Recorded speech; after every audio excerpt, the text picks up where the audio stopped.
নমস্কার ফ্রেন্ড, আজ আমি রান্না করব নিরামিষই একটা রেসিপি। এটা হচ্ছে তোমার পনিরের তরকারি।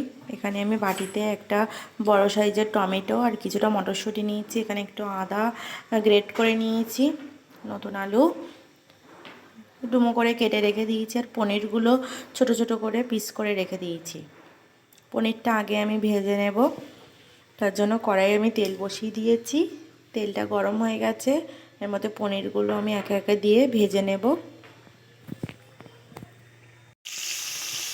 যে পনিরটা দিয়ে দিয়েছি ভাজার জন্য, সামান্য একটু লবণ আর একটু হলুদ দিয়ে দিয়েছি উপর থেকে, দিয়ে ভালোভাবে নেড়ে চেড়ে মিশিয়ে নিচ্ছি। পনিরটা খুব বেশি ভাজবো না, অল্প করে ভেজে নামিয়ে নেব। যে পনিরটা ভেজে আমি নামিয়ে নিয়েছি, কড়াইয়ে তেল আছে, এখানে আমি গ্রেট করা আদাটাকে দিয়ে দিলাম, দিয়ে একটু নেড়ে চেড়ে নেব। এখানে একটু জিরে ফোড়ন দেবো, সাইডে তেল আছে দিয়ে দেবো, আপনারা আগেই জিরেটা ফোড়ন দিয়ে নেবেন।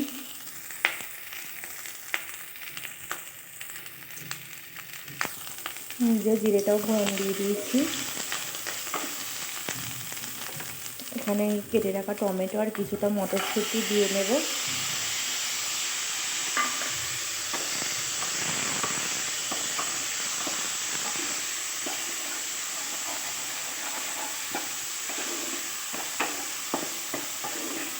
এর মধ্যে একটু লবণ আর একটু হলুদও দিয়ে নেব, না হলে ছিটকে এসে লাগবে গায়ে।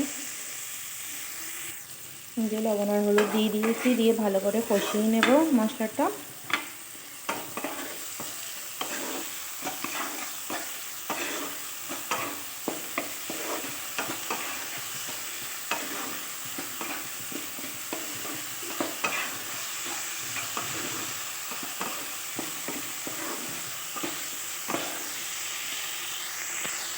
যে টমেটোটা কষানো হয়ে গেছে, নরমও হয়ে গেছে, এর মধ্যে কেটে রাখা আলুগুলো দিয়ে দেবো। যে আলুটা আমি দিয়ে দেবো।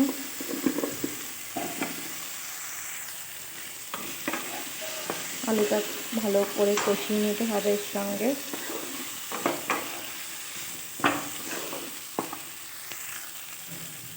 যে মশলাটার সঙ্গে আলুটাও ভালো করে কষিয়ে নেওয়া হয়ে গেছে, এখানে আমি কয়েকটা কাজু বাদাম পেস্ট করে রেখে দিয়েছি, এটাও আমি এর মধ্যে দিয়ে দেব।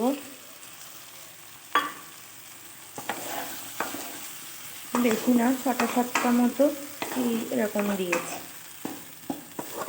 ভালো করে নেড়ে চেড়ে আমি এখানে এবার পরিমাণ মতো জল দিয়ে দেব। জল দিয়ে দিয়েছি পরিমাণ মতো, এবার ঢাকা দিয়ে রেখে দেবো। এবার আমি একটা মশলা বানিয়ে নেব, পেস্ট। এর মধ্যে লবণ, হলুদ, লঙ্কার গুঁড়ো আর জিরে গুঁড়ো দিয়েছি, দিয়ে এটা ভালো করে জল দিয়ে একটু গুলে নেব। দেখো জলটা দিয়ে দিয়েছি, দিয়ে ভালো করে এটাকে মিক্সড করে নিতে হবে জলের সঙ্গে মশলাটাকে।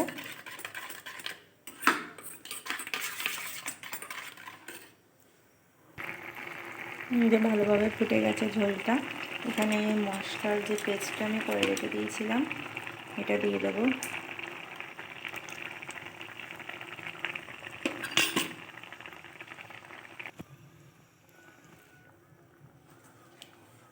মশলার পেস্টটা দিয়ে ভালো করে নেড়ে ছেড়ে দিলাম মিশিয়ে। এবার ভেজে রাখা পনিরের টুকরোগুলোকেও দিয়ে দিলাম।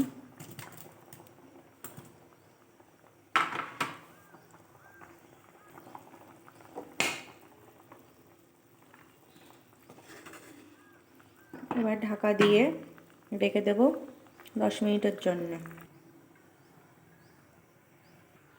এই যে কিছুক্ষণ ঢাকা দেওয়ার পরে ঢাকাটা তুলে দিয়েছি। রান্নাটা প্রায় শেষের দিকে, সব কিছু ভালোভাবে সেদ্ধ হয়ে গেছে, আলুটাও ভালোভাবে গলে গেছে। একটা দুটো আলু আমি এভাবে তুলে নেব, নিয়ে একটু চেপে চেপে এর মধ্যে মিশিয়ে দেব, তাহলে ঝোলটা বেশ গাঢ় টাইপের হবে। নামিয়ে নিলাম, এগুলো একটু চেপে চেপে মিশিয়ে দেবো। দিয়ে ভালো করে ম্যাশ করে নিয়েছি, দিয়ে দিচ্ছি এবার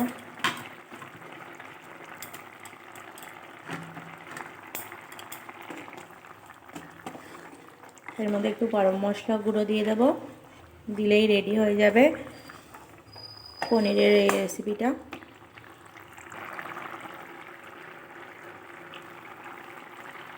এক চামচ গরম মশলা গুঁড়ো দিয়ে দিয়েছি। তোমরা বাড়িতে এইভাবে পনিরের তরকারি রান্না করতে পারো। আমার এই রেসিপিটা যদি তোমাদের ভালো লাগে লাইক কমেন্ট করবে, চ্যানেলটাকে সাবস্ক্রাইব করবে।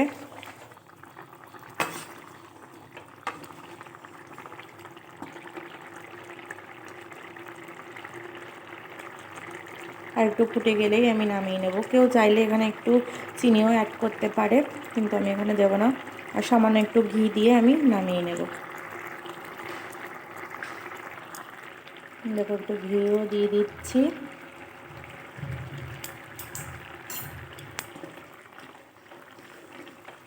গ্যাসটা এবার বন্ধ করে দেব।